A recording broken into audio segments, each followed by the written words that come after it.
From now, South Valley, I'm John Fredericks, and I am your blowtorch of free speech in America, your oracle of the deplorables. Thanks for being with us live in Des Moines, Iowa. We're going to be in Iowa all week. Des Moines today. Don't know where we are tomorrow. Cedar Rapids Wednesday, Mason City Thursday. Back here in Urbandale on Friday. Yes, something like that, because we got to fly to. I got to fly to Wilmington, North Carolina.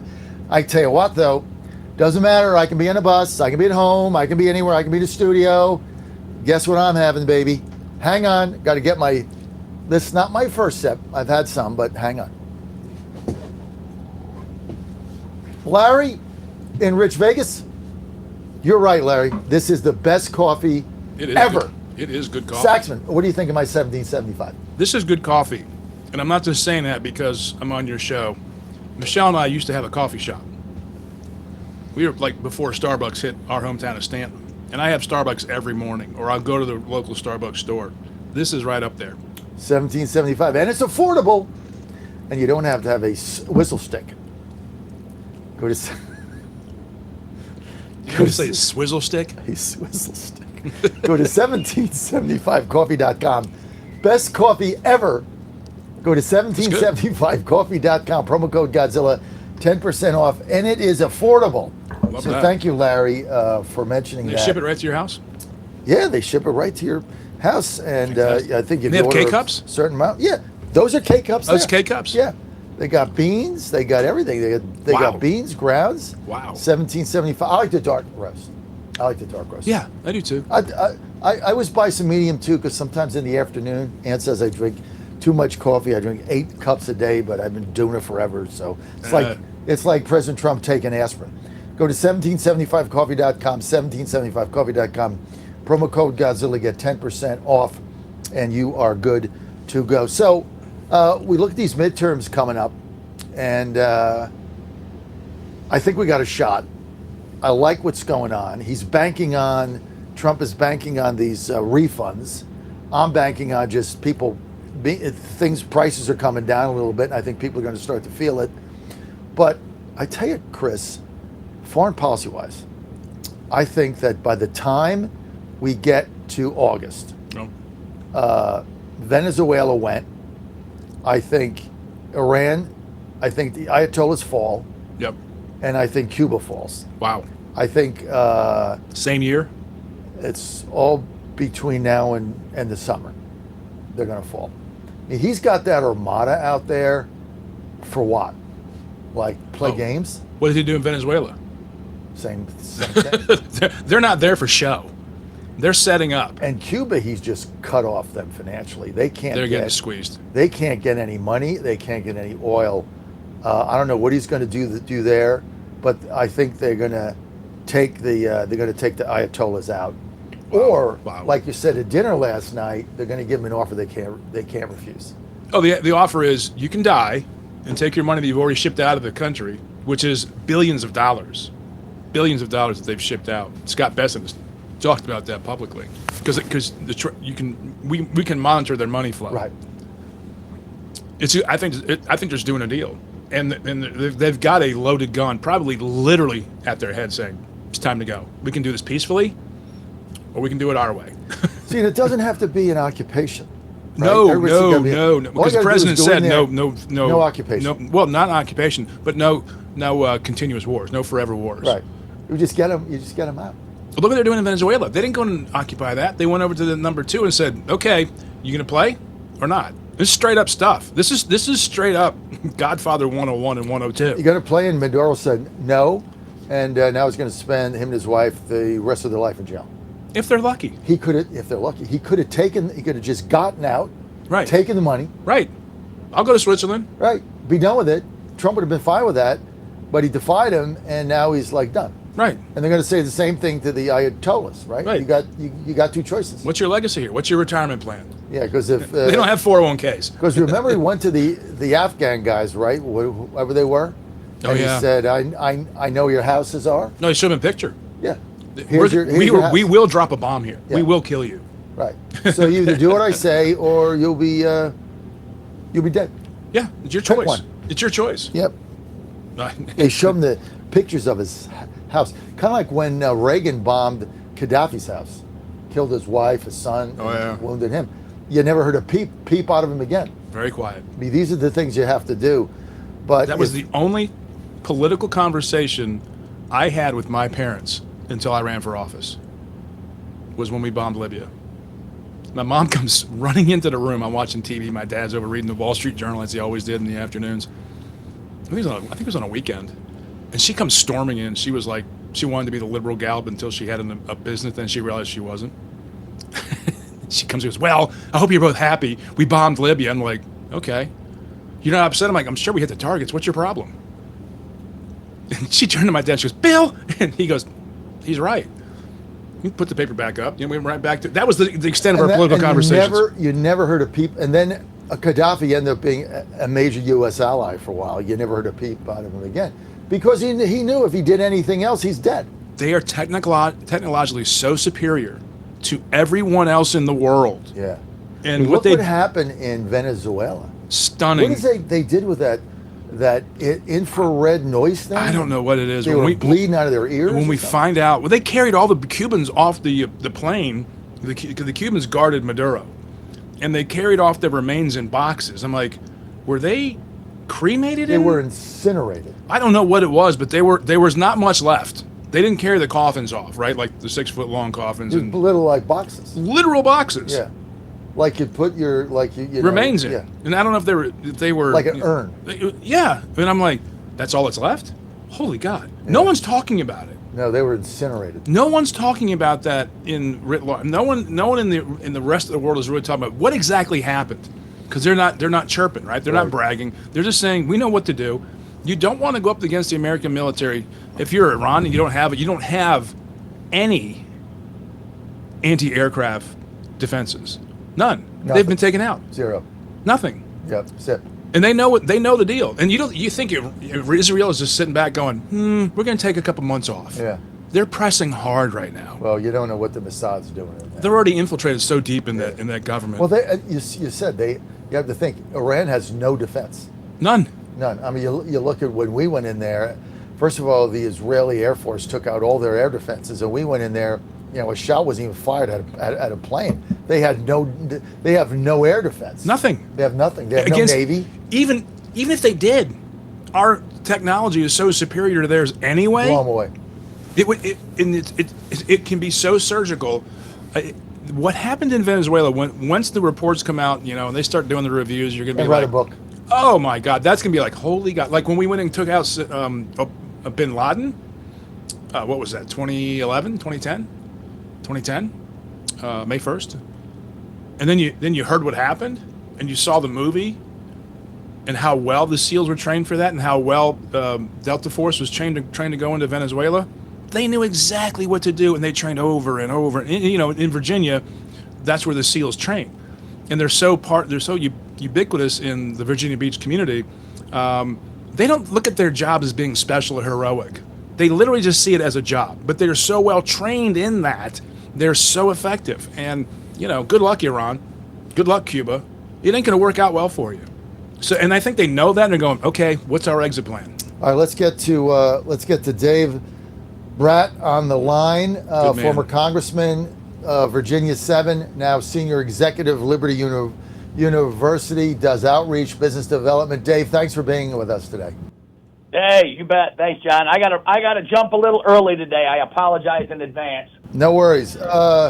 Give us your economic rundown. Federal Reserve, new chairman, super pick on paper, super resume, super everything. He's a wonder kid, genius, all that. But it's not what we need, in my view, because the question is, will he bail out the big banks or not? And I think he will. We're talking about Warsh, good guy, super guy, but I don't think he's a rock the boat guy at all. And so the Fed, right, the whole credibility and the whole America First thing for President Trump is the Fed on Main Street, or are they still fighting for Wall Street?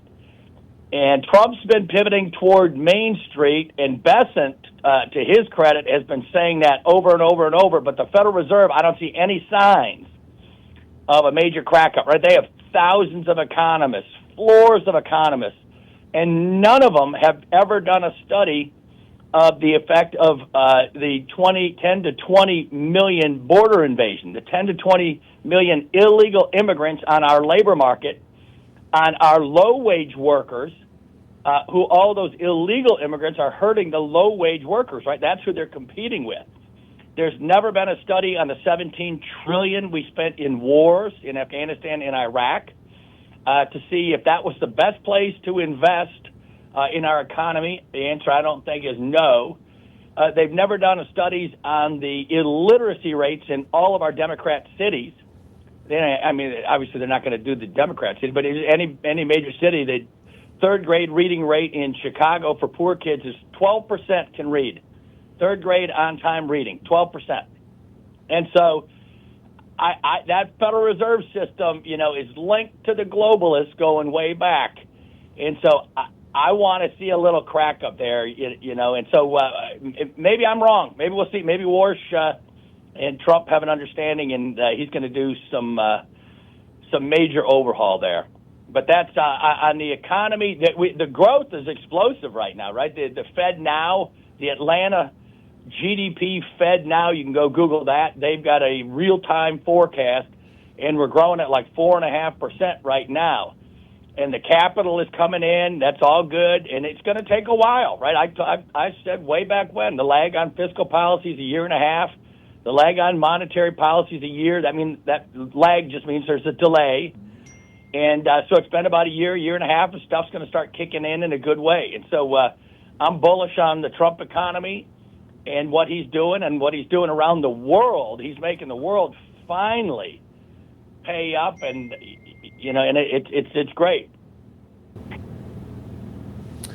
I tell you what, it is going to be very interesting to see what goes on. But I want to ask you something, Dave.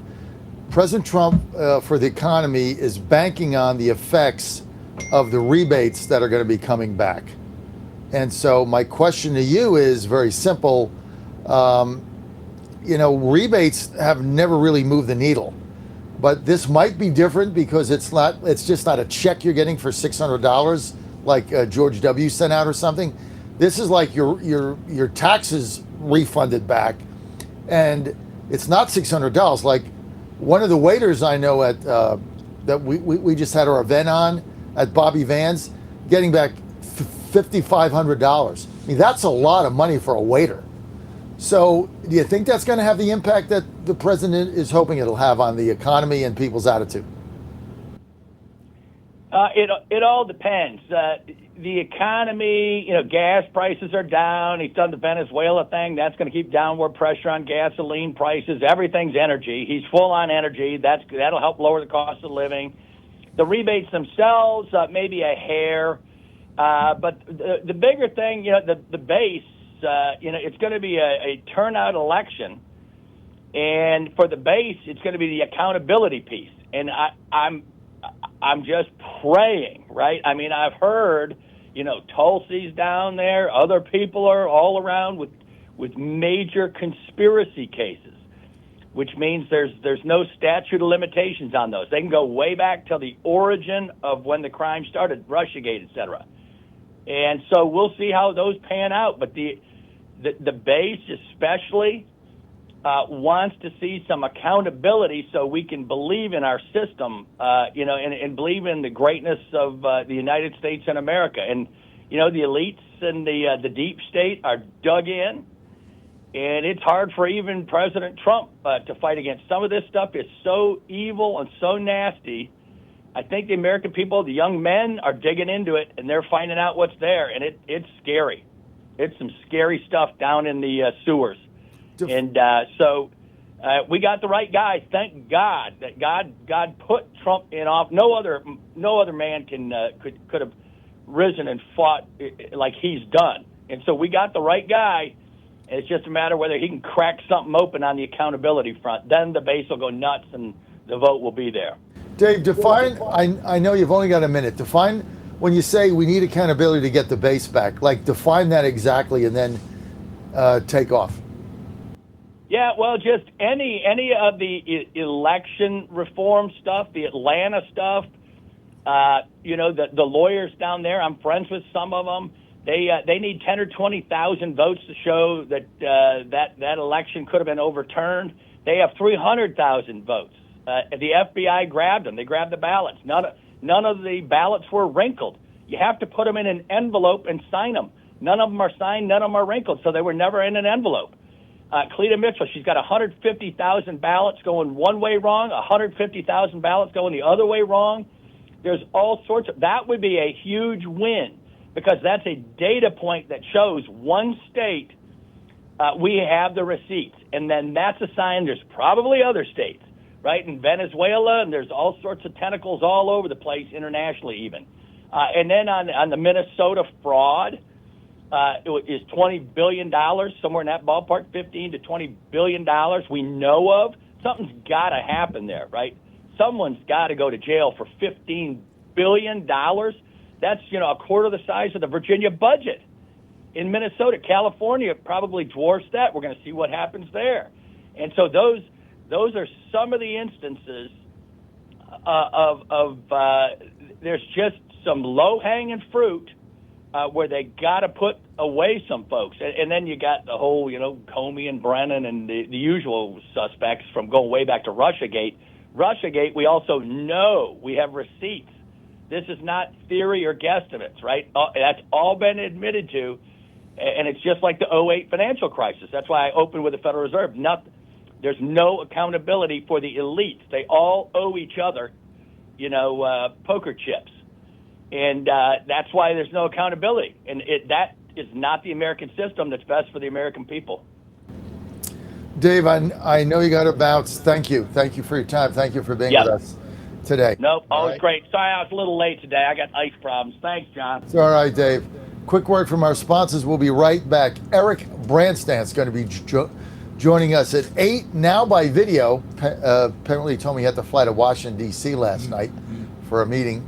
So I told you there's a lot going on in Iowa, right? That's why we're here. That's the way the White House political office flew him up. So something's going down here. We're going to find out when Eric comes on at 8. And we got the Wellness Company, 7:45. John Fredericks, Chris Saxman, live in Iowa. We'll be right back.